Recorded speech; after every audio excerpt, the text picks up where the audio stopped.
환영합니다. 제가 환영의 뜻으로 오늘도 꽃을 준비했습니다. 다음. 다음이요. 예. 이제 그 다음이요. 이게 리모컨이 안 되기 때문에 이제 지난 시간에 이 연대 측정 이야기를 했는데 오늘은 이제 연력학 법칙에 대해서 이제 말씀드리겠습니다. 다음. 히브리서 11장 3절 말씀인데요. 함께 한번 읽으시겠습니다. 시작. 믿음으로 모든 세계가 하나님의 말씀으로 지어진 줄을 우리가 아나니 보이는 것은 나타난 것으로 말미암아 된 것이 아니니라. 좀 알 듯 모를 듯한 말씀입니다. 보이는 것은 나타난 것으로 말미암아 된 것이 아니니라 라는 좀 이해하기 어려운 말씀인데요. 다음이요. 다음. 오늘은 이제 그 우주의 법칙과 성경, 이제 과학의 법칙과 성경에 대해서 말씀드릴 텐데 특별히 연력학 법칙에 대해서 말씀드리려고 합니다. 여러분 그 연력학 법칙을 모르는 사람과는 인생을 논하지 말라 이런 말이 있습니다. 들어보셨습니까? 안 들어보셨을 겁니다. 제가 한 말입니다. 다음 넘겨주시죠. 여러분 연력학 법칙 과학의 가장 중요한 법칙 중에 하나입니다. 영어로는 그 전으로 다 되돌려 주시고요. 리모컨이 지금 작동을 안 하니까. 영어로는 이제 연력학 법칙을 thermodynamic law라고 하는데요. 열과 힘에 관한 법칙입니다. 제목이 굉장히 어렵죠. 근데 내용은 알고 보면 쉬운 얘기입니다. 열 받으면 힘이 난다. 뭐 이런 뜻입니다. 이해가 확 되시죠? 여러분, 주전자에 물을 끓이면 이 주전자 뚜껑이 딸깍딸깍거리죠? 이게 뭐냐면 이제 열을 받으니까 증기의 그 힘으로 이제 뚜껑을 밀어 올리기 때문에 이제 그렇게 되는 겁니다. 그래서 바로 그 열과 힘과의 관계를 연구하다가 여기 무슨 법칙이 있구나라고 이제 알게 된 건데 발견되기를 연력학이라는 학문 분야에서 먼저 발견돼서 그렇지 이제 물리 분야에서 거의 전 우주적으로 적용되는 법칙입니다. 그리고 철저하게 경험적인 법칙입니다. 그걸 가져가시면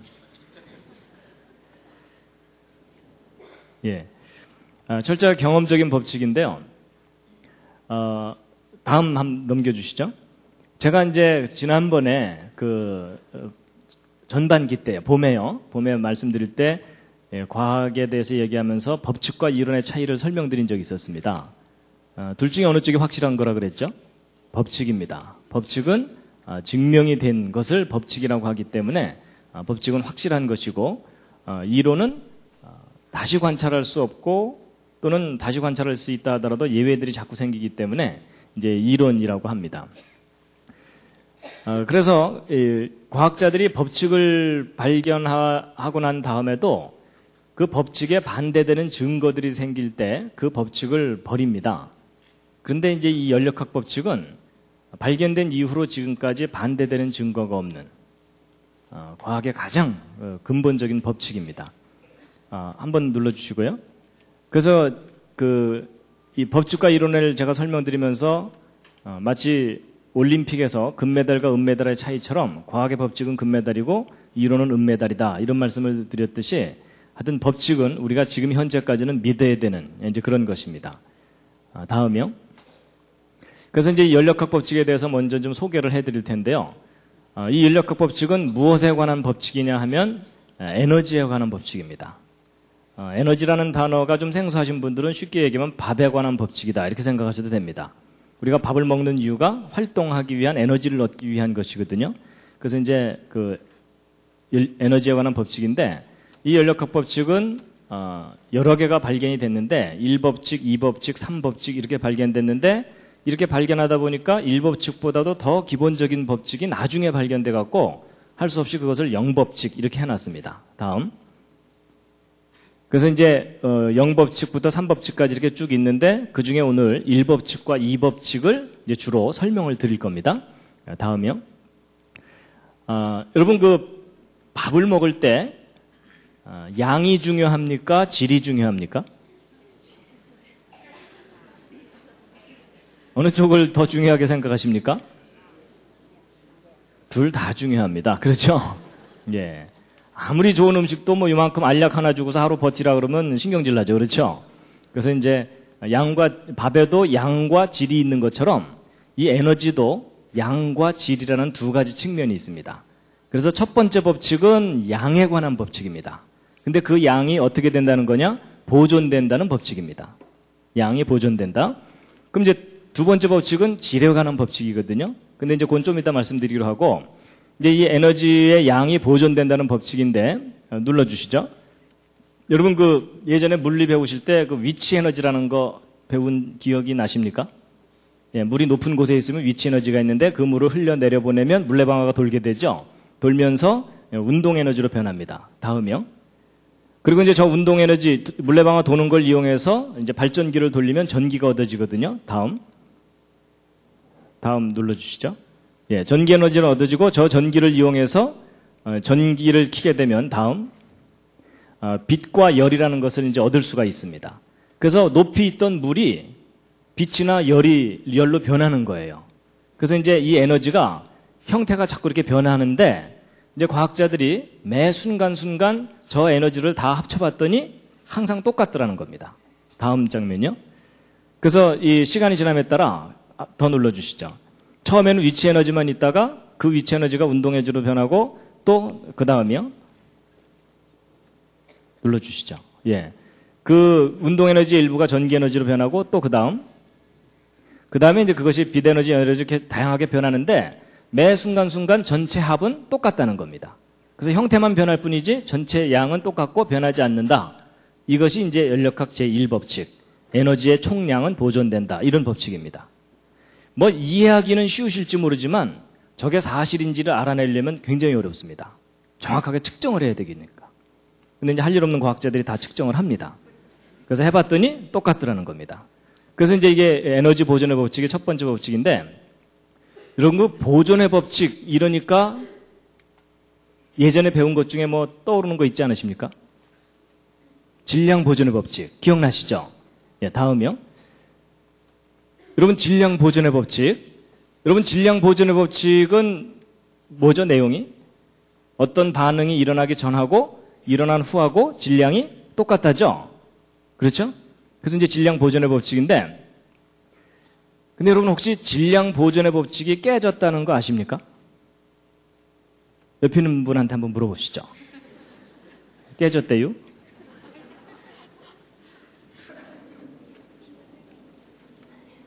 그래서요, 이제 질량 보존의 법칙 깨졌다는 거 아시는 분이요? 예, 몇 분 계시는군요. 예.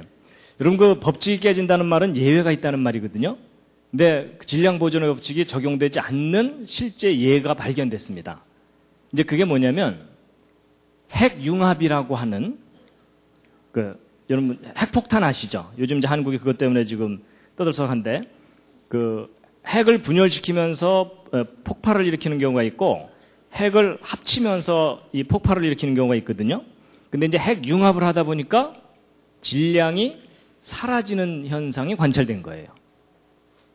근데 질량이 이제 사라지는데 완전히 사라지는 건 아닙니다. 그 질량이 뭘로 변하냐면 에너지로 변합니다. 그래가지고 이제 그걸 나타내는 공식이 그 유명한 아인슈타인의 공식인데, 아인슈타인 아시죠? 그랬더니 어떤 분이 우유회사 사장 뭐 이러시더라고요.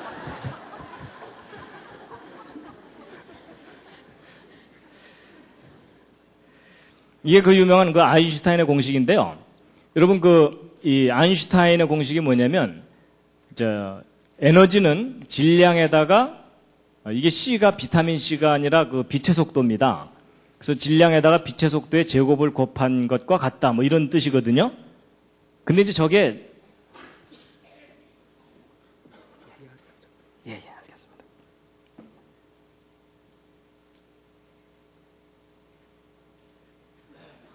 예. 근데 이제 요게 이제 무슨 뜻이냐면 질량이 사라지면 거기에다가 빛의 속도의 제곱을 곱한 만큼의 에너지가 생기는 건데, 여러분 이 빛의 속도는 1초에 지구를 7바퀴 반 돌 정도 큰 값입니다. 그러니까 약간의 질량만 사라져도 엄청난 에너지가 나온다 그 뜻입니다. 그래서 여러분 예를 들어 이 리모컨만큼의 질량이 사라지잖아요. 그러면 이 일대에 대폭발이 일어날 정도의 엄청난 에너지가 나옵니다. 그래서 제 몸이 하나 사라지면요, 제 몸 전체가 완전히 에너지로 변해버리면 이 분당 일대가 그냥 폭발돼서 날아갈 정도의 큰 에너지가 나옵니다. 그래서 여러분 아무리 화가 나도 너 꺼져버려 이러시면 안 됩니다. 진짜 그 사람이 꺼져버려서 에너지로 확 변해버리면 너도 죽고 나도 죽고 다 죽는 겁니다. 그래가지고 바로 이런 그 약간의 질량만 없어져도 엄청난 에너지가 나오는 걸 이용해서 핵 융합을 이용해서 이제 그 수소폭탄이라는 걸 만드는데, 이론은 되지만 실제적으로 그걸 컨트롤하는 게 어렵기 때문에 그 수소폭탄은 아직 실용화가 제대로 되고 있지 않은 그런 상황입니다. 근데 이제 보세요. 이것이 우리에게 굉장히 중요한 걸 알려줍니다. 특히 창조에 관해서 중요한 걸 알려주는데, 여러분 지금 현재 우리가 보고 있는 이 모든 것들은 물질이거든요. 그렇죠? 근데 성경에 의하면 우리가 눈으로 보는 이 모든 물질들이 물질이 아닌 것으로부터 창조됐다 그러잖아요. 그렇죠? 근데 사람들은 그걸 잘 이해를 못하는 게 왜 그러냐면, 여러분 이것도 제가 이렇게 손으로 만지고 있는 이것도 상당히 딱딱합니다. 그렇죠?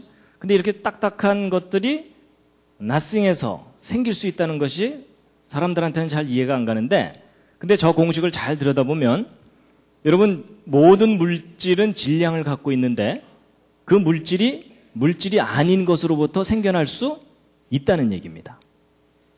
그렇죠? 여러분 에너지라는 것은 눈에 보이지도 않고 만져지지도 않는 건데, 그러니까 사실은 형태가 없는 거예요. 그런데 형태가 없는 것으로부터 형태가 있는 어떤 물질이 생겨날 수 있다는 것을 말하기 때문에 창조가 가능하다는 겁니다. 과학적인 원리로. 그래서 이제 결국 과학자들이 이제 뭘 알게 됐냐면요. 이 질량이라는 것도 하나의 그 에너지구나라는 걸 알게 돼가지고 결국 질량 보존의 법칙보다도 더 넓은 의미로 에너지 보존의 법칙이라는 것을 이야기하게 된 겁니다. 그래서 예전에 여러분들이 알고 계시던 질량 보존의 법칙을 포함하는 더 큰 개념이 에너지 보존의 법칙입니다. 그래서 이제 제1법칙에 대해서 이제 말씀을 드렸고요. 자, 그 다음에 이제 한 가지 말씀드릴 게 이제 뭐가 있냐면, 에너지에서 이제 어떤 물질이 생기는 것까지는 말씀드렸지만, 사실 성경에 나오는 그 태초에 하나님이 천지를 창조하시니라는 그 창조는 nothing에서 something이 만들어지는 창조입니다. 근데 여러분 우리가 보는 이 모든 물질들이 nothing에서부터 생길 수 있다는 것이 이제 사람들한테 잘 이해가 안 가고, 야, 이건 과학적으로 말이 안 된다 이렇게 생각을 하는데, 근데 여러분 이 물질 세계의 본질을 알고 나면 nothing에서 something이 생길 수 있다는 걸 이해를 하실 수가 있습니다. 자, 이제 무슨 얘기냐면요. 여러분 제가 보이십니까? 제 마음 말고 제 몸이 보이세요? 여러분들이 지금 저를 본다고 생각하시지만 여러분들이 저의 실체를 보고 있지 못하십니다. 이게 무슨 궤변이냐? 궤변이 아니고요. 제가 과학적인 사실을 말씀드리는 건데요. 여러분 우리가 이렇게 단단한 이런 돌이나 이런 쇳덩어리들이 nothing에서부터 생길 수 없다고 생각하는데, 물질 세계의 기본 구조를 알고 나면 이해를 할 수가 있습니다. 여러분 모든 물질은 원자로 되어 있다는 거 아시죠? 그렇죠? 근데 이제 이 원자의 구조가 어떤지를 과학자들이 알고 나서 깜짝 놀랐습니다. 이 우주가 사실은 텅 빈 거라는 걸 알게 된 거예요. 무슨 말이냐면요. 여러분 이 원자는 그 중심에 핵이라는 게 있고 그 주변을 전자가 돈다는 거 기본적으로 아시죠? 뭐 모르셔도 괜찮습니다. 오늘 알려드릴게요. 그런데 이제 우리는 보통 그 원자가 이렇게 있으면은 그 속이 대부분은 꽉 차 있을 거라고 생각을 하거든요. 근데 아닙니다. 여러분 이 원자 내에서 이 핵과 전자의 상대적인 크기와 거리를 비유적으로 말씀드린다면 어떤 상태냐면, 이 핵을 농구공만 하다고 생각하면 이 전자는 콩알보다도 작습니다. 그 크기가. 그런데 문제는 이 전자가 농구공 바로 옆에서 이렇게 돌고 있는 게 아니고 어느 정도 거리를 떨어져서 돌고 있는 셈이냐면 대략 한 2km쯤 떨어져서 돌고 있는 겁니다. 2km쯤. 그러면 이 핵으로부터 이 전자까지 이 중간은 뭐냐면 텅 빈 공간입니다. 허공. 근데 저런 구조를 가진 원자들로 여러분과 제 몸이 이루어져 있습니다. 그럼 여러분 2km짜리를 꽉 압축을 하면 이 중간이 다 사라지면서 이 전자가 요 핵에 딱 들러붙겠죠? 그럼 2km짜리 공이 농구공만해질 정도로 압축이 된다는 뜻입니다. 그러니까 제가 이렇게 폼을 잡고 이렇게 서 있지만 제 속에 들어있는 이 절대 공간인 이 허공을 다 빼내고 이 핵하고 전자만 모아서 저를 압축하면 제가 얼마나질 것 같습니까? 2km짜리가 요만해지는 거니까 제가 2m도 채 안 되니까 1mm도 안 될 만큼 조그매지는 겁니다. 그러니까 제 몸을 이루고 있는 물질만 모으면 그 정도밖에 안 된다는 뜻입니다. 근데 그게 지금 뻥튀기가 돼갖고 제가 여러분 앞에 이렇게 서 있는 겁니다. 그러면 이제 이 핵은 그럼 꽉 차 있느냐? 아닙니다. 이 핵을 조사해봤더니 그 속에 중성자와 양성자들이 뭉쳐 있는 건데 이 중성자와 양성자를 뺀 나머지 대부분은 또 텅 빈 허공입니다. 그나마 이 중성자와 양성자가 속이 꽉 차 있느냐 하면 그렇지도 않고 그 속에 쿼크나 소립자로 이루어졌는데 여러분 이 핵도 이 핵 내부에 있는 공간을 허공을 다 빼내고 이 소립자나 쿼크 이런 것들만 딱 모아놓잖아요. 그러면 티끌 하나만 해집니다. 그래가지고 이 핵 자체도 거의 부피가 제로기 때문에 예를 들어 이 지구 있죠. 저 지구를 이루고 있는 원자 속에 있는 허공을 다 빼내고 이 지구를 이루고 있는 전자하고 소립자만 딱 뭉치면 얼마나 지냐면 이 지구는 티끌보다도 작아집니다. 안 믿어지시겠지만 그게 사실입니다. 그래서 이 지구가 압축을 시키면 거의 제로가 돼버리고요. 그것뿐만 아니라 우리가 살고 있는 이 우주 있죠. 이 우주에 있는 별들을 다 모아가지고 압축을 하잖아요. 탁구공보다도 작아집니다.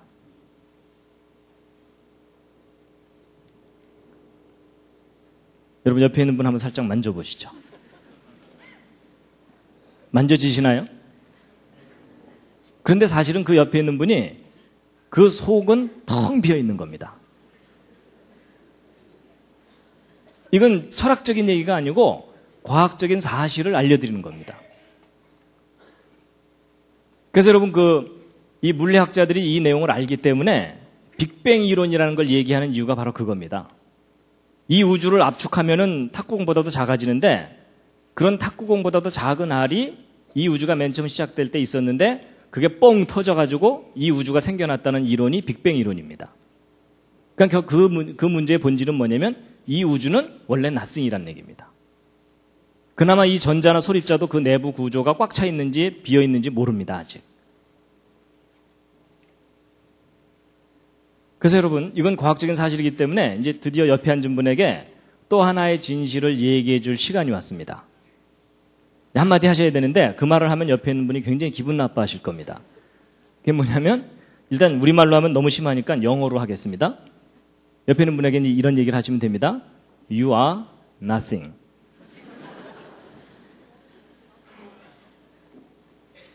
실제로요.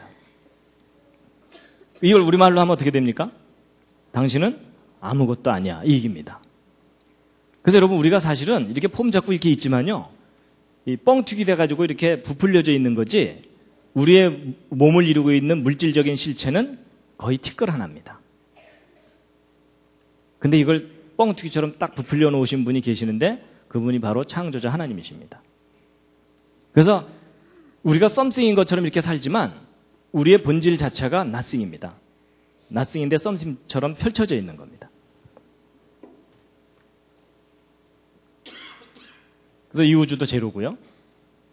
그래서 이제 이 사실을 이제 아시고 나면요. 이제 성경 말씀이 더 실감나게 이제 다가오게 되는데요. 자, 아까 그 히브리서 11장 3절 읽으셨던 것 다시 한번 읽으시겠습니다. 시작.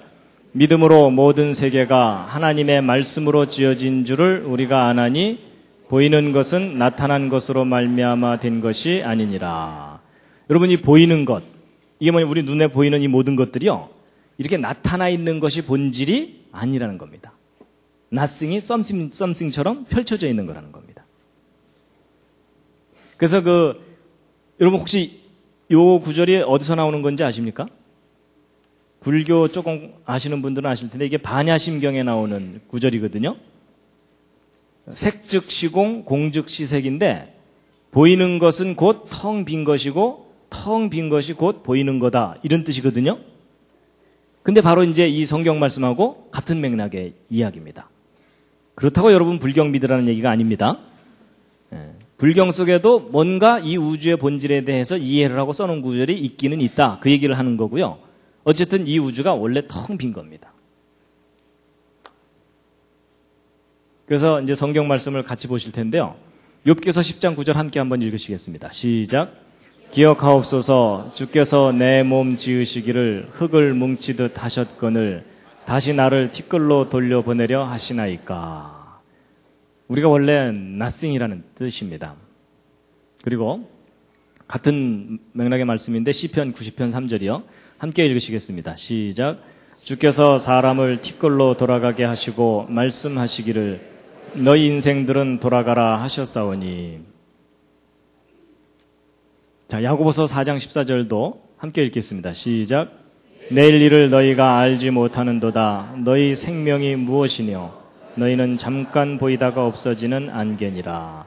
여러분, 이곳에 화려한 옷을 입고 왔다 갔다 하던 그 옛날 사람들이 지금은 사라졌습니다. 물론 시간 간격이 있기 때문에 이제 다 죽었으니까 사라지기도 했지만 원래 이때 여기서 살고 있던 사람들이 실체가 nothing입니다.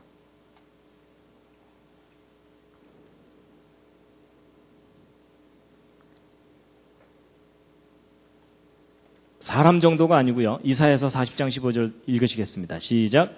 보라, 그에게는 열방은 통에 한 방울 물 같고 저울에 적은 티끌 같으며 섬들은 떠오르는 먼지 같으니. 여러분, 이 세상 모든 만물이 그냥 하나의 티끌이라는 겁니다. 근데 이게 과학적으로 옳은 표현입니다. 자, 히브리서 1장 3절 말씀인데요. 함께 한번 읽으시겠습니다. 시작. 이는 하나님의 영광의 광채시요 그 본체의 형상이시라. 그의 능력의 말씀으로 만물을 붙드시며. 여러분 여기 보세요. 그의 능력의 말씀으로 만물을 붙드신다, 이렇게 되어 있는데요. 여러분 손바닥 한번 이렇게 쳐보시겠어요? 손뼉을 한번 쳐보시겠습니까? 손뼉을 치면은 손뼉이 쳐지죠? 그렇죠? 여러분 손뼉 딱 쳤는데 그 두 손이 투명인간처럼 서로 확 통과하거나 이런 일은 없죠? 손뼉을 치면 항상 손이 아프고서 이렇게 부딪히잖아요? 근데 그게 좀 이상합니다. 왜냐하면 제가 아까 말씀드린 원리대로 한다면 여러분 이 오른손에 있는 이 허공을 다 빼내고 이 오른손에 물질만 모으면 얼마나지겠습니까? 원자 하나보다도 작아집니다. 이 왼손도 마찬가지고요. 그렇죠? 그럼 여러분 두 개의 원자를 허공에 던졌을 때 부딪힐 확률 거의 제로입니다. 이게 뭐하고 똑같으냐면요. 미국에서 총을 한번 쏘고 한국에서도 총을 한번 쐈는데 태평양 중간에서 그 총알 두 개가 딱 만날 확률보다도 더 작은 것이 원자 두 개가 부딪힐 확률입니다. 그럼 사실 우리가 이게 손뼉을 딱 칠 때 이게 부딪히기보다는 서로 통과를 해버려야 됩니다. 근데 우리는 항상 손뼉을 치면 손이 부딪히죠. 그 이유가 뭐냐면 그게 물질과 물질이 부딪히는 게 아닙니다. 물질이 부딪히는 게 아니고 뭐가 부딪히는 거냐면 필드, 그러니까 어떤 장이 부딪히는 건데요. 이제 영어로 하면 필드고 우리말로 하면 여러분 그 장풍이라는 거 혹시 아세요? 그 무협지 같은 데 나오는 거, 그렇죠? 예, 뭐 바람이 막 확 나가고 뭐 그런 거 있잖아요. 이제 그런 비슷한 거라고 보시면 되는데 쉽게 얘기하면 이런 겁니다. 여러분 자석을 N극과 N극을 이렇게 두 개를 붙이려 그러면 이상하게 중간에 아무것도 없는데 반발을 하죠. 그렇죠? 이제 그런 걸 영어로 뭐라 그러면 필드라 그러거든요. 근데 보세요. 이제 그 모든 물질들이 이렇게 어떤 건 단단하고 어떤 건 이렇게 연하고 그런 이유가 뭐냐면 이 모든 물질들이 원자로 이루어졌는데 이 원자의 중심에는 핵이 있고 거기에 양성자가 있어가지고 여긴 플러스고 여긴 마이너스입니다. 근데 되게 이 플러스하고 마이너스는 서로 잡아당기는 거 아시죠? 근데 전자는 이제 하도 열심히 돌아다니니까 딱 들러붙질 않고 일정한 간격을 유지하면서 돌고 있거든요. 근데 이제 원자 두 개가 서로 멀리 있으면요. 여기 있는 플러스하고 여기 있는 마이너스가 서로 잡아당기고 여기 있는 플러스하고 여기 있는 마이너스가 서로 잡아당겨가지고 이제 가까이 오게 됩니다. 이렇게. 근데 가까이 오는데 아주 딱 들러붙지 않는 이유가 뭐냐면 가까이 오고 나면 여기 있는 플러스하고 여기 있는 플러스가 반발을 합니다. 그리고 여기 있는 마이너스하고 여기 있는 마이너스가 반발을 하고요. 그래서 일정한 거리를 딱 유지하게 돼 있습니다. 그래서 이제 안정된 거리를 딱 유지하게 되거든요. 근데 이게 사람과 사람 사이도 마찬가지입니다. 여러분 낯선 사람이 너무 바짝 다가앉으면 거부감이 들죠. 그렇죠? 그래서 사람마다 적당한 거리가 있습니다. 그래서 낯선 사람하고는 한 사람 옆 정도 이렇게 거리를 두고 앉아야 되고 친한 친구끼리는 바짝 붙어 앉죠. 그래서 이게 사람이 안정감을 얻는 거리가 있는 것처럼 원자들도 이렇게 안정감을 얻는 거리들이 있어가지고 이제 그런 안정 거리만큼 균형을 이루면서 이렇게 이제 물질들이 들러붙게 되는데, 근데 이 물질들마다 그 들러붙는 양상이 서로 이렇게 다 다릅니다. 그래가지고 요 아래에 있는 요 경우는 단단한 물질을 의미합니다. 한번 이제 여기 예를 들어 이렇게 내려오면은 여기서 움직이기가 힘들죠. 그렇죠? 그래서 요건 단단한 물질이고 요건 이렇게 내려와 있으면 여기는 약간 움직이기가 쉬우니까 요건 연한 물질입니다. 그래서 물질마다 이 특성이 다 다른 거거든요. 그래가지고서 이제 이렇게 단단하고 연한 것들이 있는데 결국 이게 뭐냐면 이제 필드가 작용을 하기 때문입니다. 이 자석처럼. 그래가지고 여러분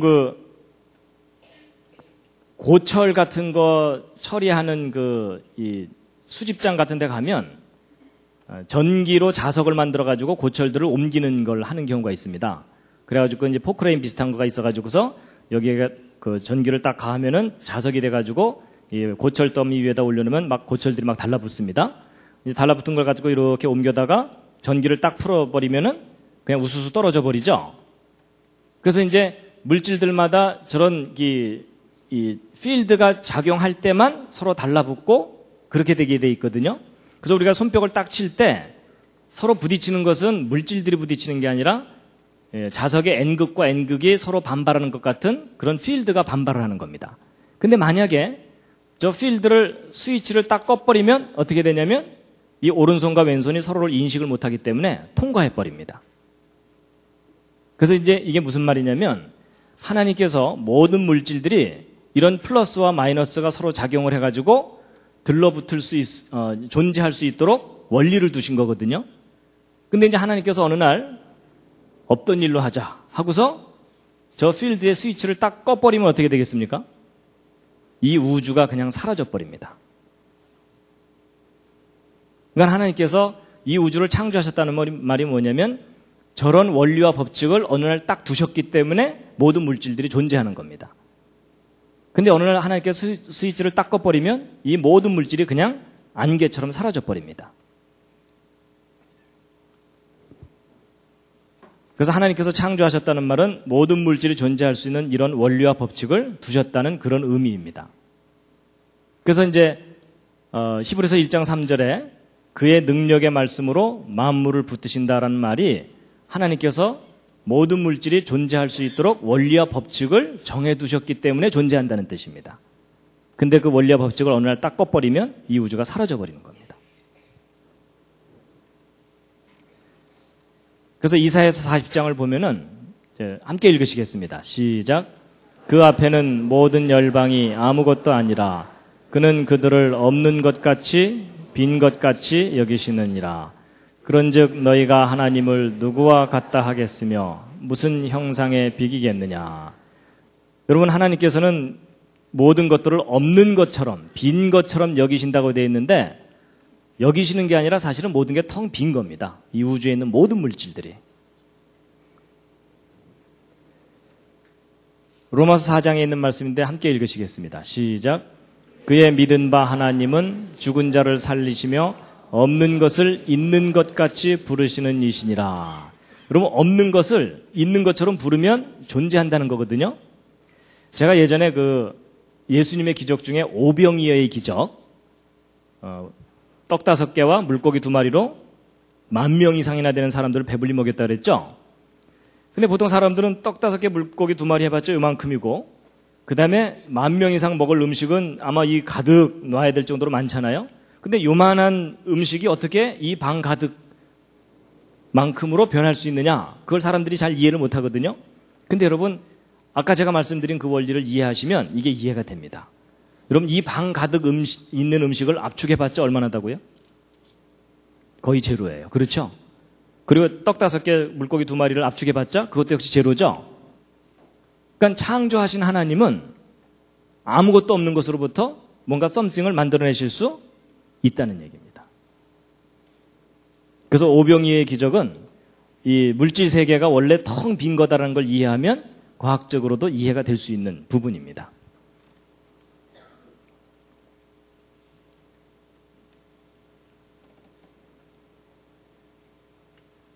이사야서 40장 26절에 있는 말씀인데요. 함께 읽으시겠습니다. 시작.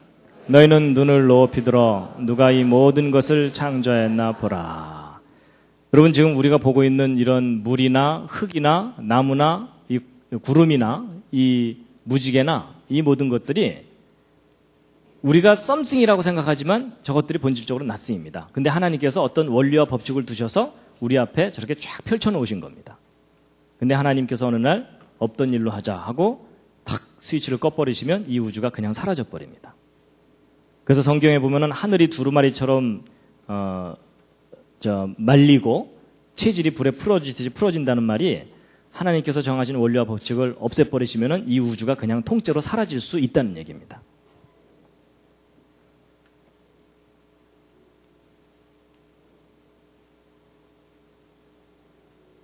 제가 이 기능이 예. 요 두 번째 것을 열어주시겠습니까? 두 번째 연력학 법칙 2를요. 잠시 기지개를 한번 쫙 켜주겠습니다.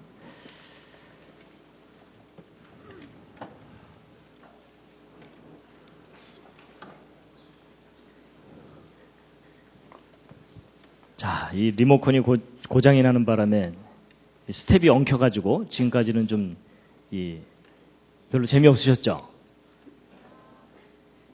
네, 잠시. 자, 이번에는 이 연력학 제2법칙을 이제 말씀드릴 텐데요. 로마서 7장 24절 25절 말씀인데 함께 읽으시겠습니다. 시작. 오호라 나는 곤고한 사람이로다. 이 사망의 몸에서 누가 나를 건져내랴. 우리 주 예수 그리스도로 말미암아 하나님께 감사하리로다. 그런즉 내 자신이 마음으로는 하나님의 법을 육신으로는 죄의 법을 섬기노라. 이제 연력학 제2법칙을 말씀드릴 텐데요. 이제 1법칙보다 더 중요한 것이 이제 2법칙입니다. 연력학 제2법칙은 모든 만물이 어느 한쪽 방향으로 흐른다는 겁니다. 그래서 물은 항상 위에서 아래로 떨어지죠. 그리고 사람은 태어나면 항상 늙게 되죠. 물론 얘가 좀 더 늙어 보이기도 하지만. 그래서 여러분, 내청춘 돌리도라는 말이 무슨 말이냐면 그게 이제 돌아갈 수가 없기 때문에 그냥 한탄을 하는 건데, 여러분, 모든 만물이 한쪽 방향으로 갑니다. 그래서 이제 이 우주에는 어떤 방향성이 있다라는 것을 나타내는 것이 연력학 제2법칙입니다. 그래서 그것을 보통 이제 시간의 화살이라고 합니다. 이제 화살은 한번 활에서 떨어져 나가면은 한쪽 방향으로만 가잖아요. 그렇죠? 이제 그런 겁니다.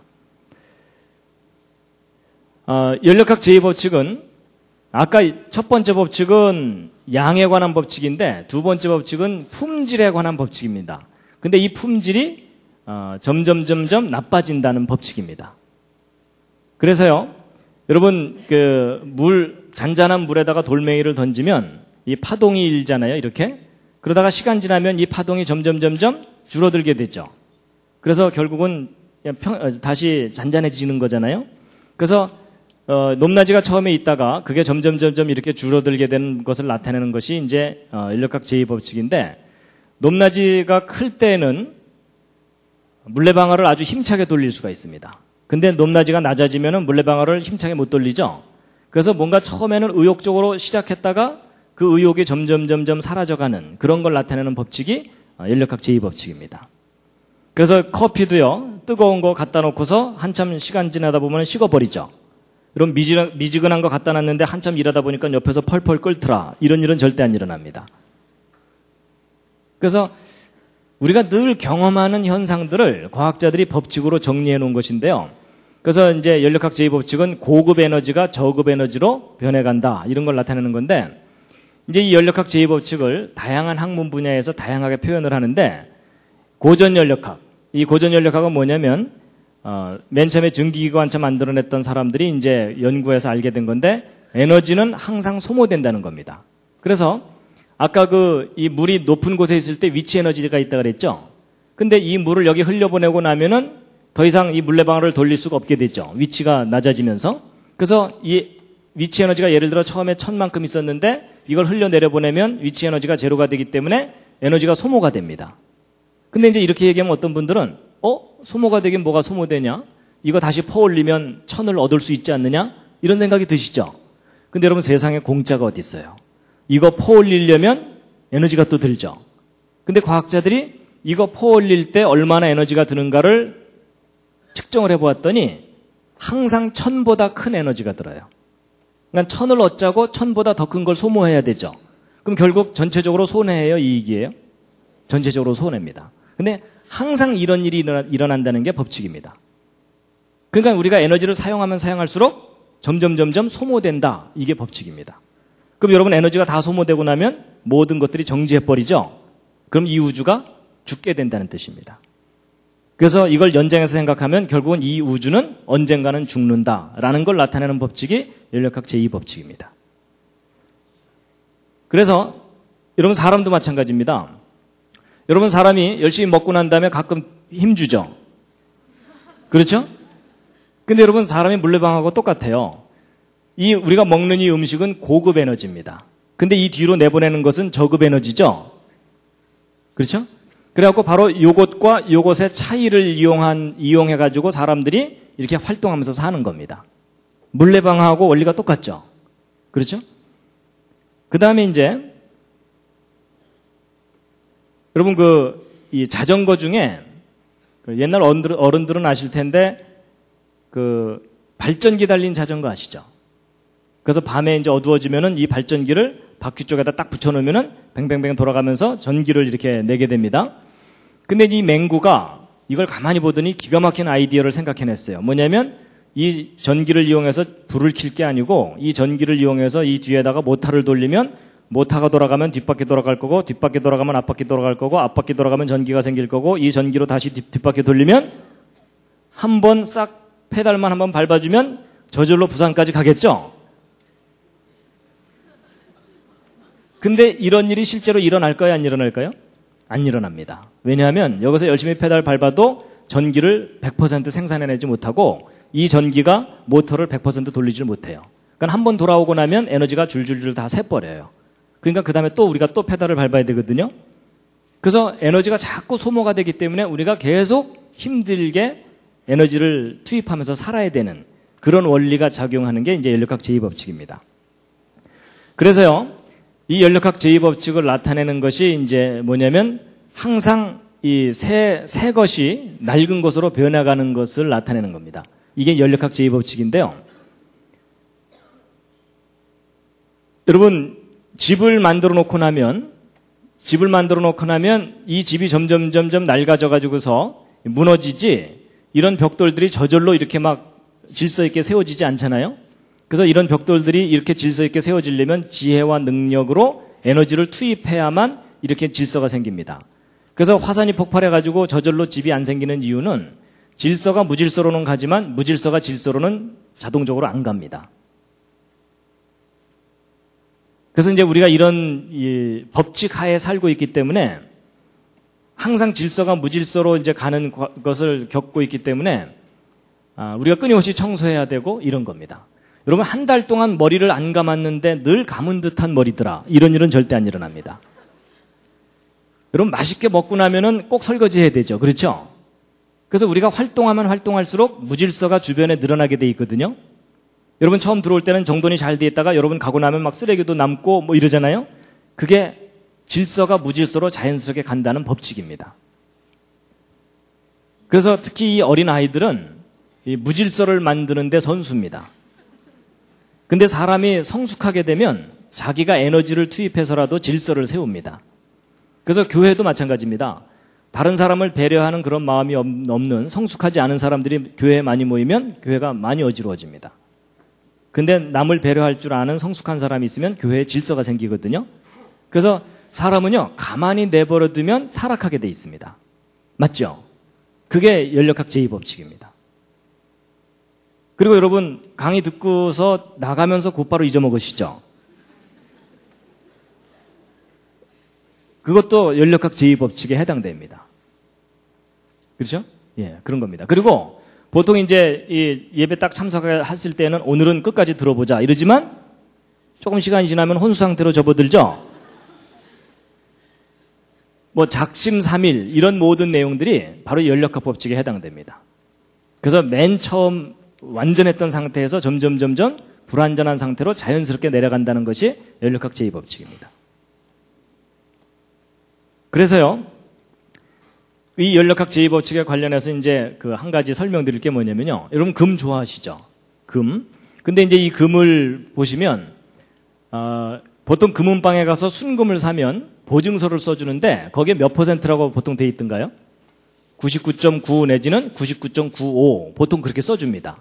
그래서 요즘 금 한 돈이 얼마죠? 한 뭐 5만 원에서 10만 원 그 사이죠? 그렇죠? 예.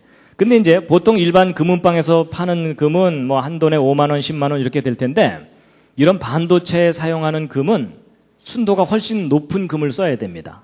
왜냐하면 이 반도체 연결하기 위해서 아주 가나다란 금실을 써야 되거든요. 지금은 이제 다른 물질로 대체를 하지만 옛날에는 금을 썼어요. 왜냐하면 금은 녹이 안 슬거든요. 그래갖고 아주 가느다랗게 이제 해서 이제 전기를 흘려보내야 되는데 근데 이 금 속에 들어있는 이런 불순물들이 열을 내게 됩니다. 그래갖고 열을 내면서 이 금실 전선이 끊어지면 안 되니까 가능한 한 이 불순물들을 빼내야 됩니다. 그래서 이제 이런 불순물들을 빼내서 순도를 높이게 되는데 그래서 이제 이렇게 순도가 높은 금들은 이런 금들보다 훨씬 비쌉니다. 왜냐하면 이 불순물들이 좋은 말 할 때 안 나오기 때문에 얘네들을 이제 빼내려면은 에너지를 가해야 됩니다.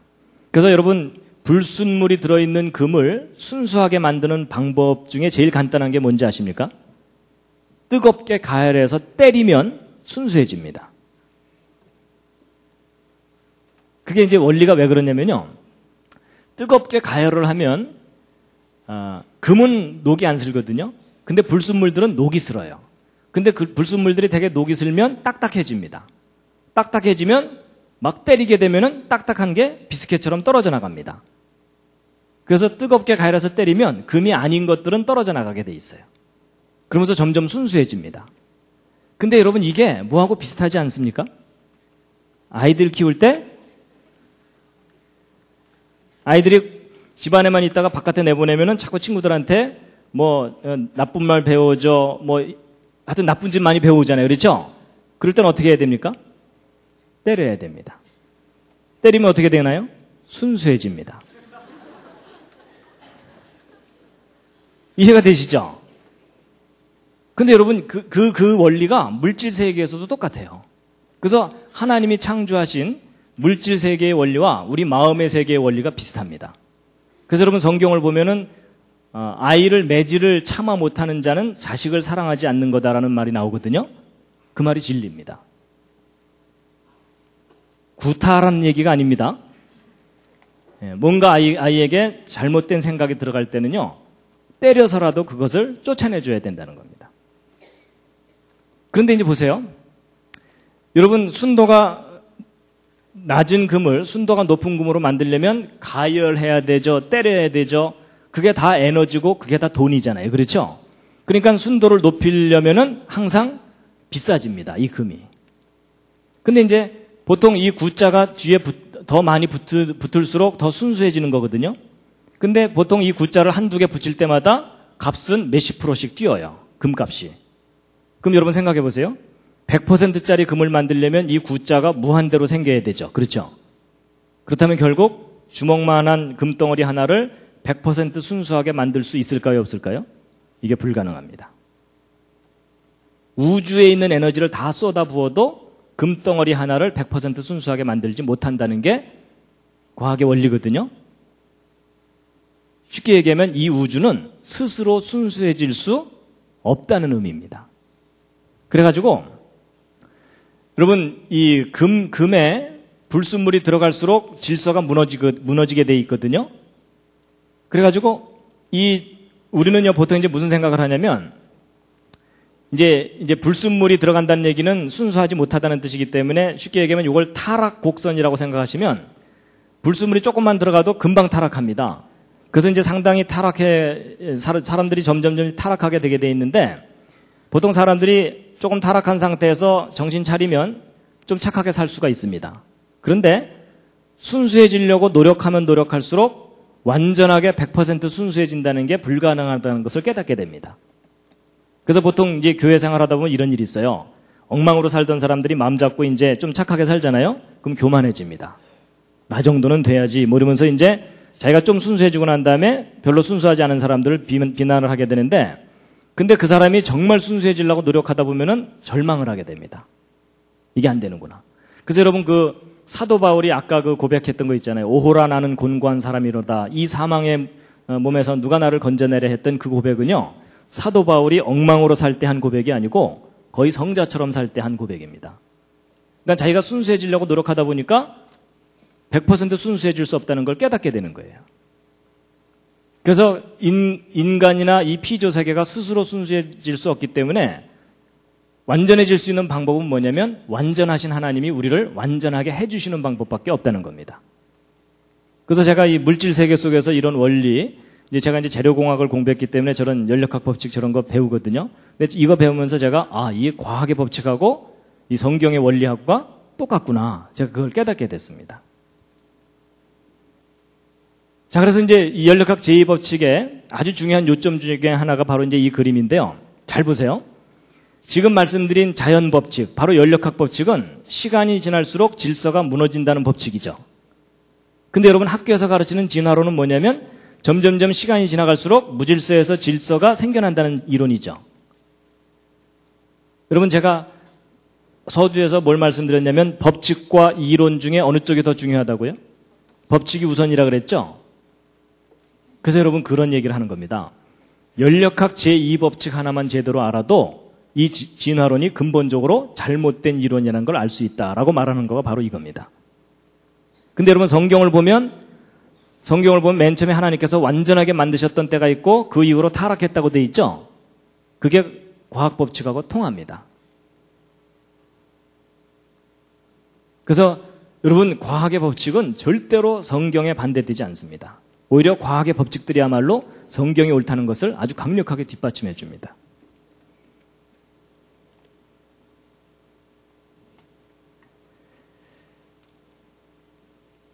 그래서 이제 히브리서 1장을 보시면요. 함께 읽으시겠습니다. 시작. 또 주여 태초에 주께서 땅에 기초를 두셨으며 하늘도 주의 손으로 지으신 바라. 그것들은 멸망할 것이나 오직 주는 영존할 것이요 그것들은 다 옷과 같이 낡아지리니 의복처럼 갈아입을 것이요 그것들이 옷과 같이 변할 것이나 주는 여전하여 연대가 다함이 없으리라 하였으나. 여러분 다 옷과 같이 낡아진다는 말이 과학적인 표현으로 할 때 연력학 제2법칙입니다.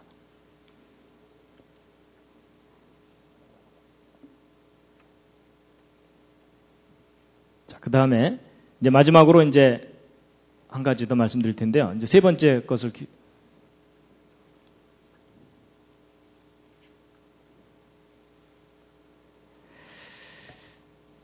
자, 기지개 한번 살짝 더 켜시죠.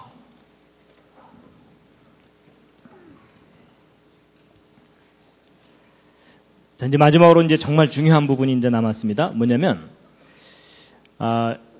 연력학 제2법칙을 다양한 학문 분야에서 다양하게 발견해서 표현을 하는데, 이제 그 중에 정말 중요한 부분이 바로 이 정보 연력학 분야입니다.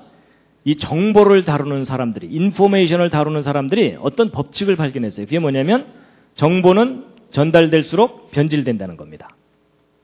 자, 이게 무슨 말이냐면, 여러분 생각하는 사람을 조각한 조각가가 누굽니까? 로댕이요. 그렇죠? 예, 로댕. 그래가지고 이 모범생이 로댕이라고 딱 썼어요. 근데 그 옆에 있는 친구가 그걸 쓱 보더니 뭐라고 썼다고요? 오댕 이런 거예요. 근데 이제 그 뒤에 있는 놈이 쓱 보더니 뭐라고 썼다고요? 덴뿌라. 그 옆에서 뭐라고 썼다고요? 어묵. 그 뒤가 맛살. 그 뒤가 게맛살. 뭐 이렇게 된 겁니다. 그래서 결국 생각하는 사람을 조각한 조각가 누구예요? 게맛살입니다. 여러분 이게 우스갯 이야기지만 그게 뭘 나타내 주는 거냐면 이 연력학 제2법칙의 정보 연력학을 얘기해 주는 겁니다. 정보는 전달되면서 변질된다는 거예요. 그럼 시험 치르고 나오면 누가 바보가 될까요? 로댕이라고 쓴 아이가 바보가 돼요. 왜냐하면 다른 애들은 다 먹을 건데 걔만 아니잖아요. 그러니까 다른 애들이 뭐라고 핍박해요? 우리가 틀렸겠냐? 네가 틀렸지? 뭐 이러면서. 그래서 진짜 정보가 오히려 핍박을 받게 돼 있어요. 그게 연력학 제2법칙이에요. 그래서 여러분 귓속말 이어가기 아시죠? 뭐 어른들 많이 해보셨을 거예요, 옛날에. 그거 한번 하고 나면 배꼽을 잡고 웃죠? 그래서 처음 시작한 말이 끝까지 전달되는 일이 거의 없어요. 그래서 전달하는 사람이 많으면 많을수록 변하게 돼 있고, 그렇죠? 그리고 문장이 길면 길수록 변하게 돼 있고, 중간에 띨띨한 사람이 많을수록 확실하게 변해요. 그렇죠? 그래갖고 우리가 뭐 배꼽 잡고 웃으면서 즐기는데, 근데 그런 일이 나타나는 현상이 왜냐하면 바로 저 법칙 때문에 그렇습니다. 정보는 전달되면서 변질되게 돼 있어요. 그래서 여러분 교회에서 목사님이 어느 남녀 청년에게 뭐 책 좀 사달라고 보냈는데 둘이 나란히 이 서점에 들어가는 걸 길 건너편에서 누가 봤어요. 근데 그냥 나란히 들어가더라만 하면 되는데 그 소문이 어떻게 번져요? 손을 잡았대더라 안 잡았대더라 이러면서 이제 말이 막 변하더니 어떻게 돼요? 예? 결혼한대더라 안 한대더라 이러다가 어떻게 돼요? 그놈이 나쁜 놈이 됐더라 이러면서 끝납니다. 근데 여러분 그게 말은 전달되면서 변질되는 게 어떤 원리예요. 그래가지고 여러분 이런 정보가 변질이 되면 정보가 혼란스러워지게 돼 있습니다. 반드시 혼란스러워지게 돼 있거든요. 그래서 막 로댕, 오댕, 덴뿌라 막 서로 막 뒤섞여가지고 사람들이 어느 게 정답인지를 모르게 돼요. 근데 이런 현상이 당연히 나타나게 되는데 그래가지고 그렇게 되게 되면 이 정보연력학적인 원리에 의하면은 초기 정보를 잃어버리게 돼요. 그러니까 로댕을 잃어버리게 되는 거예요. 그러니까 오뎅과 덴뿌라가 서로 싸우는 거예요. 서로 자기가 진리라고. 그래서 여러분 오늘날 현대인들이 특히 창세기에 나오는 천지창조, 에덴동산 이야기, 노아의 홍수 이야기, 바벨탑 사건 이야기들에 대해서 그걸 사실이라고 믿는 사람 거의 없죠.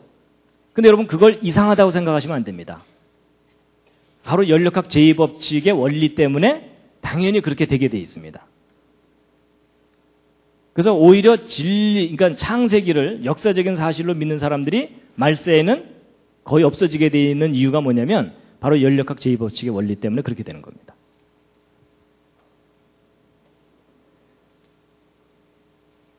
그 다음에 이제 이 연력학 제2법칙이 작동을 하게 되면 개념의 혼란이 증가하는데요. 예를 들어 사랑이요. 여러분 사랑이라는 게 얼마나 가치 있는 단어입니까? 그렇죠? 근데 그 사랑이라는 단어에 대한 이해가 사람마다 다 달라요. 그렇죠? 그러는 바람에 사랑한다니까 이러면서 서로 싸운다고요. 그렇죠? 그리고 여러분 죄가 뭐죠? 죄가 뭡니까? 제가 지난번 한자 얘기할 때 알려드렸는데요. 하나님의 말씀에서 벗어나는 게 죄입니다. 근데 오늘날 현대인 중에 죄가 하나님의 말씀에서 벗어나는 게 죄라고 알고 있는 사람은 거의 없어요. 그렇죠? 그래서 이 정확한 개념이 변질되게 되어 있습니다. 그리고 예전에는 행복의 기준이 뭐냐 그랬을 때 옛날 우리 어른들 중에 돈이 기준이라고 생각한 사람 그리 많지는 않았습니다. 그렇죠? 근데 요즘은 그냥 돈이 행복의 기준이 돼버렸고요. 그 다음에 이제 진리가 밥 먹여주냐 이러면서 진리에 대해서 관심이 없어졌거든요. 그래서 결국 초기 정보도 잃어버리고 개념이 혼란해지면은 가치관의 붕괴가 일어납니다. 그래서 오늘날 현대인들이 가치관의 붕괴가 일어난 이유가 바로 이런 원리가 작동하기 때문에 그렇습니다. 그리고 여러분 종교만큼 또 혼란스러워진 게 없습니다. 그렇죠? 정말 중요한 게 종교인데 인간을 구원하는 것이 종교인데 종교가 혼란스러워져가지고 여러분 자칭 메시아가 이 세상에 얼마나 많아요. 그렇죠? 내가 재림 예수다 이러잖아요. 그럼 이제 그 옆에 있는 사람이 난 널 보낸 적이 없다 뭐 이러면서 둘 다 묶어놔야 됩니다. 그렇죠? 그래서 여러분 이 시대에 진짜 종교를 찾는 일은 정말 어려운 일입니다. 그렇죠? 예. 그래서 이렇게 종교가 혼란스러워진 원인 중에 하나도 바로 그 연력학 제2법칙이 작동하기 때문에 그렇습니다. 근데 이제 이 모든 것들이 다 변질되고 그러지만 변질되지 않는 게 있습니다. 그게 뭐냐면 하나님의 말씀은 변하지 않는데요. 이사야서 40장에 있는 말씀인데 함께 한번 읽으시겠습니다. 시작. 풀은 마르고 꽃은 시드나 우리 하나님의 말씀은 영영이 서리라 하라. 자, 이제 마지막으로 이제 뭘 말씀드리고 마칠 거냐면요. 지금 방금 제가 말씀드린 이 연력학 제2법칙에 의하면 정보는 반드시 변질되게 돼 있다 그랬잖아요. 그럼 생각해 보세요. 여러분과 제가 가지고 있는 이 성경은 원본이 아닙니다. 맞죠? 원본이 아니고 이건 우리가 가진 성경은 번역본이에요. 그러니까 원본이 있을 거고 그 원본을 곧바로 번역한 게 아니라 여러분 지금 모세가 받았던 십계명이라든지 모세 오경의 그 원본들은 지금 없어요. 맞죠? 구약 성경의 원본이 하나도 남아있는 게 없습니다. 그래서 그 원본을 필사를 했어요. 옮겨 적었어요. 근데 여러분들도 옮겨 적어 보시면 알지만 옮겨 적을 때마다 글자 틀리죠. 그렇죠? 더군다나 이 책이 뭐 한두 장짜리 책이 아니라 이렇게 두꺼운 책을 옮겨 적는다면 반드시 틀리는 글자들이 생길 수밖에 없겠죠. 아까 그 연력학 제2법칙에 의해서. 맞죠? 그렇다면 이제 우리가 어떤 의심이 드는 거냐면 도대체 이 책이 원본과 똑같다고 누가 보장할 수 있느냐 하는 거예요. 그렇죠? 원본이 남아있으면 원본과 대조해보면 틀린 데를 알 수 있겠는데 그나마 원본도 없어요. 그래서 여러분 이 성경이 오랫동안 심각한 도전을 받았습니다. 어떻게 이것을 정확하게 믿을 수 있느냐는 거예요. 그러니까 예를 들어 예수 그리스도를 믿어야만 구원을 얻는다 하고 여러분과 제가 그렇게 알고 있잖아요. 근데 만약에 성경 원본에 예수 그리스도를 믿어도 구원을 받는다 이렇게 만약에 돼 있다면 우리가 그동안 얼마나 그것 때문에 치고받고 싸우고 서로 죽이고 그랬어요. 그렇죠? 근데 성경 원본이 없기 때문에 성경이 정말 정확한 기록인지 확신할 수가 없었던 거예요. 그래서 오랫동안 성경이 그런 도전을 받아왔었는데 여러분 안심하시기 바랍니다. 우리가 가진 성경 정말 믿을 만한 책인데요. 이제 원본이 없는 상태에서 도대체 우리가 가지고 있는 이 사본들이 믿을 만한 거냐라는 것을 검증하는 과학적인 방법이 있는데요. 이제 그걸 고서검증법이라고 합니다. 우리가 가지고 있는 사본이 얼마나 원본과 똑같은지 이제 검증을 하는 건데 몇 가지 기준이 있습니다. 그게 뭐냐면 사본들 간의 오차가 적을수록 믿을만하고 사본들의 숫자가 많을수록 믿을만하고 원본과의 연대차가 적은 사본일수록 믿을만하다라는 어떤 객관적인 기준들을 가지고 이제 성경의 사본들을 이제 조사를 한 건데 사본 간의 오차가 적을수록 믿을만하다는 건 무슨 말이냐면 똑같은 내용에 대한 사본들이 여러 개가 있는데 그들 사이에 오차가 적을수록 이 사본들은 믿을만한 거죠. 이건 뭐 쉬운 얘기입니다. 두 번째, 같은 내용을 가진 사본들이 많을수록 믿을만합니다. 왜냐하면 사본이 딱 하나만 있으면 비교해 볼 게 없기 때문에 그게 정확한 원본과 똑같은지 알 길이 없잖아요. 그렇죠? 그래서 이제 믿을만하고 세 번째는 맨 첫 번 원본이 있고 그걸 복사한 것들이 필사한 것들이 연대마다 이렇게 있을 텐데 원본과 가장 가까운 사본이 가장 변질이 안 됐겠죠. 그래서 바로 이제 이런 관점을 가지고 우리가 가지고 있는 사본이 얼마나 정확한지를 검증을 해봤는데 예를 들어 이제 먼저 신약 사본을 말씀드리면요. 여러분 이제 신약 성경만 얘기하면 비교할 게 없기 때문에 일리아드라 그래서 그 서양 사람들이 서양의 지식인들이 성경 다음으로 많이 애송하고 암송하고 뭐 이랬던 고전인데 이 일리아드하고 신약 성경을 둘을 비교해 드리면 사본 간의 오차 여러분 신약 성경 0.5% 있습니다. 여러분 성경에 오차가 없다는 오류가 없다는 것은 원본에 오류가 없다는 얘기지 사본들 사이에는 오류가 있습니다. 그러니까 0.5%라고 하면은 200분의 1이에요. 쉽게 얘기하면 200글자당 한 글자 정도다라고 생각하시면 됩니다. 근데 일리아드는 5%니까 20분의 1이에요. 그러니까 20글자당 한 글자 정도 쉽게 얘기하면. 근데 어쨌든 신약 성경이 일리아드보다 10배 정도 믿을 만해요.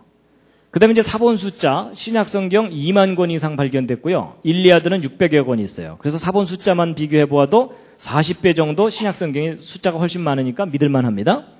그다음에 이제 최초의 사본하고 원본과의 연대 차이. 그러니까 지금 현재로 따지면 가장 오래된 사본하고 원본하고의 연대 차이인데 적게는 25년, 많게는 80년 정도 차이죠. 그러니까 평균 한 50년 정도의 차이가 나는 오래된 사본을 가지고 있어요. 신약 성경에 대해서.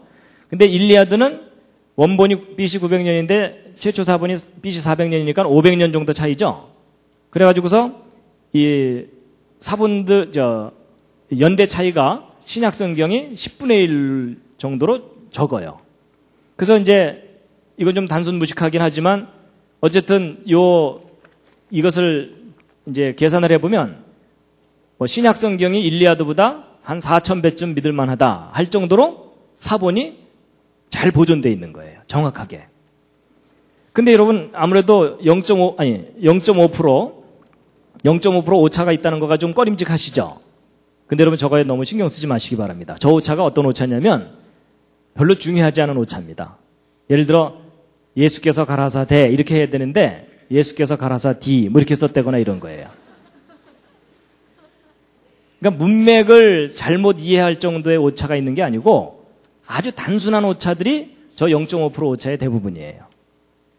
그러니까 그런 것 그리고 또 신약 성경 중에 24,000권은 예수께서 가라사대 이렇게 돼 있는데 한 600여 권만 예수께서 가라사디 이렇게 돼 있는 경우예요. 그러니까 오차를 얼마든지 교정할 수가 있는 그런 오차들이 대부분이기 때문에 이런 관점으로 볼 때 신약 성경이 지금까지 어떤 고전보다도 가장 완벽하게 보존되어 있다라는 겁니다. 자, 근데 이제 문제는 신약 성경의 문제가 아니라 이제 구약 성경의 문제입니다. 여러분 신약 성경의 근거가 되는 게 구약 성경이죠. 그러면 구약 성경이 많이 틀리면 신약 성경이 아무리 완벽해도 그 틀린 것을 근거로 해서 신약 성경을 쓴 거기 때문에 문제가 심각합니다. 그래서 이제 구약 성경이 과연 이제 얼마나 완벽하게 보존됐을까 이걸 검증을 해보았는데요. 구약 성경의 경우는 모세 오경이 BC 1400년경에 쓰여졌고 구약 성경 중에 제일 마지막 책인 말라기가 BC 400년경에 쓰여졌기 때문에 대략 1000년 기간 동안에 이제 그 책들이 구약 성경 책들의 원본이 쓰여졌습니다. 그런데 얼마 전까지 현대인들이 갖고 있던 구약 성경 사본 중에 가장 믿을만하다고 했던 사본이 마소레 텍스트라 그래서 보통 맛소라 사본 이러는데 이게 맛있는 소라다 이런 뜻이 아닙니다. 이 마소레 텍스트라고 하는 건데 이게 AD 900년경 기록된 겁니다. 근데 이제 문제가 뭐냐면 말라기하고만 비교해 보아도 1300년이나 차이가 나요. 그렇죠? 그럼 1300년 동안 얼마나 많이 변질됐는지 검증할 길이 없잖아요. 그렇죠? 그래갖고 구약 성경이 오랫동안 그 진리성에 대해서 의심을 받았었어요. 이게 변질되지 않은 게 맞느냐. 그랬는데 20세기 최대의 고고학적 발견이라고 할 만한 사건이 있는데 그게 뭐냐면 사해사본이 발견된 겁니다. 사해사본인데 여러분 이스라엘에 가면은 여기에 사해가 있습니다. 예루살렘 그 근처에 이 사해가 있는데 이 사해는 이제 소금기가 하도 많아서 사람이 이게 둥둥 뜬다 그러죠. 예. 근데 이 사해 근처에 동굴들이 많아요. 동굴들이 많은데 이 동굴 지역에서 발견된 사본입니다. 그래가지고 이제 맨 이 사해 사본이 처음 발견된 때가 언제냐면 1947년도인데 바로 요 동굴입니다. 이 사해 사본을 발견하게 된 그 배경이 이렇습니다. 목동 하나가 양을 잃어버렸어요. 그래갖고 양을 찾으러 돌아다니는데 그 근처에 동굴들이 많거든요. 일일이 들어가 볼 수가 없으니까 돌멩이 들고 동굴 안에다가 돌멩이를 던져 넣은 거예요. 그러면 이제 아무것도 없으면 그냥 돌 떨어지는 소리만 날 거고 그 다음에 양이 있으면 매 하고 나올 거고 매 하고 소리를 낼 거고 그 다음에 사자가 있으면 어흥 하면 재빨리 도망가면 되잖아요. 그래갖고 이제 돌멩이를 들고 이 동굴 저 동굴 돌멩이를 던져놓고 이제 돌아다니고 있었는데 바로 요 동굴에다가 돌멩이를 집어넣었더니 그릇 깨지는 소리가 나는 거예요. 그래갖고 이상하다 싶어서 들어가서 봤더니 항아리가 있어요. 이 항아리를 열어봤더니 그 속에 뭐가 있어요. 그래갖고 그걸 이제 가지고 나왔어요. 근데 이 목동이 까막눈이라 이게 얼마나 중요한 건지 모르고 그냥 헐값에 어디다 팔았어요. 근데 그게 이제 돌아다니다가 어느 학자한테 발견이 된 거예요. 그래서 이 학자가 이걸 이렇게 열어서 봤더니 이게 너무나 귀한 이 사본이거든요. 그래갖고 수소문을 해서 이거 발견한 목동을 찾아가서 이거 어디서 났느냐 물어봤더니 이 동굴 지역에서 발견된 거예요. 그래갖고 그 일대를 이잡듯이 뒤져갖고 사본들을 이제 다 발견해냈는데 구약 성경 에스더서 빼고 다 발견됐어요. 사본이. 근데 문제는 이 사해 사본이 언제적 사본이냐면 이제 그때 이제 발견된 유물들도 함께 있고요. 그래서 이런 유물과 그 밖의 기록들을 조사해 봤더니 이 사해사본은 예수님 당시쯤 기록된 거예요. 그러면 맞소라 사본하고 1000년 기간의 차이가 있죠. 그렇죠? 그럼 이제 학자들의 관심은 뭐냐면 이 사해사본과 맞소라 사본이 얼마나 서로 틀린가 이거 확인해 보는 거죠. 그래서 1000년이나 지났으니까 굉장히 많이 틀릴 거라 생각했는데 놀라지 마세요. 이사야서 같은 경우 한 글자도 안 틀려요. 그러니까 완벽하게 보존되어 있는 거예요. 그래서 이 사해사본 연구하는 사람들이 사해사본 연구하면서 깜짝 놀라는 게 뭐냐면 1000년이라는 세월을 두고 변하지 않았어요. 기록이. 그러니까 이 기간 동안 안 변했기 때문에 그 이전 기간에도 변할 리가 없겠죠. 그렇죠? 그러니까 이게 무슨 얘기냐면 예를 들어 이제 이런 창세기 같은 경우 있죠? 이 창세기가 모세가 기록할 때 그 기록이나 예수님이 성전에서 읽을 때의 기록이나 우리가 지금 보는 기록이나 똑같다는 뜻입니다. 이 말씀이 변하지 않았어요. 그 기록이. 그러니까 아까 그 연력학 법칙에 비교해 보면 연력학 법칙에 의하면 변질돼야 되잖아요. 그렇죠? 근데 이 성경 기록이 변질되질 않은 거예요. 그래서 이게 무슨 말이냐면 인간이 지금 현재 가지고 있는 기록 중에 가장 믿을 만한 완벽하게 보존된 기록이 성경 사본이라는 겁니다.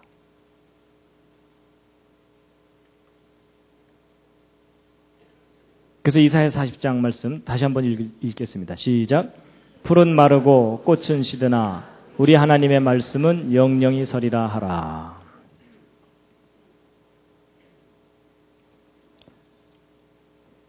시편 19편에 있는 말씀인데요. 함께 읽으시겠습니다. 시작. 여호와의 율법은 완전하여 영혼을 소성케 하고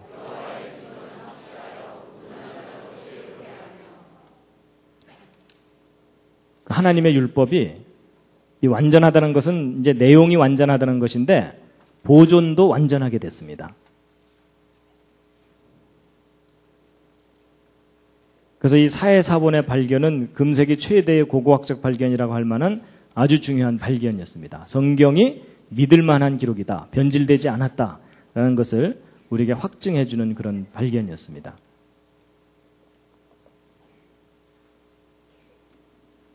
디모데후서 3장 15절에 있는 말씀인데요. 함께 읽으시겠습니다. 시작.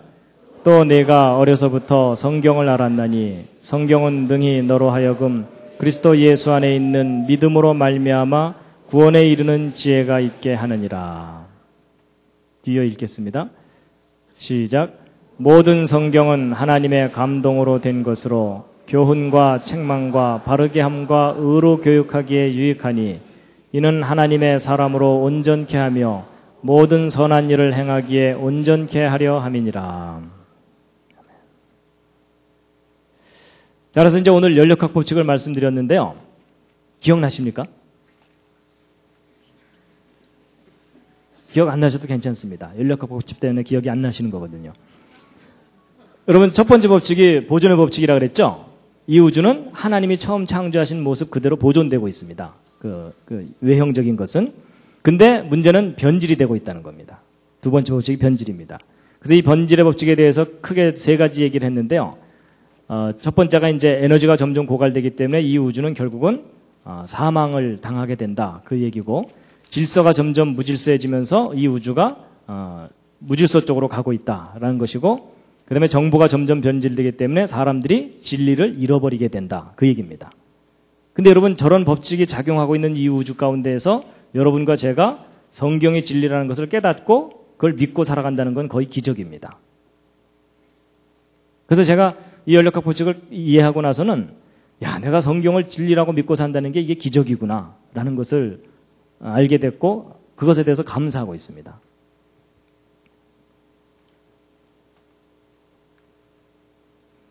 연력학 법칙을 모르는 사람과 인생을 논하지 말라. 동의하십니까? 예, 여러분 이거 이해를 하시면 창조의 원리가 이해가 되고요. 이 우주가 어느 방향으로 가고 있는지도 이해가 되거든요. 그렇습니다. 그렇다고 집에 또 어른한테 가서 연력학 법칙 아세요? 뭐 이러지는 마세요. 우리 앞 세대들은 몰라도 되지만 이제 우리 이후 세대들은 이 법칙을 알아야 됩니다. 근데 이 법칙을 알게 되면 성경의 진리라는 것이 아주 선명하게 드러나게 됩니다. 마지막 꽃다발입니다.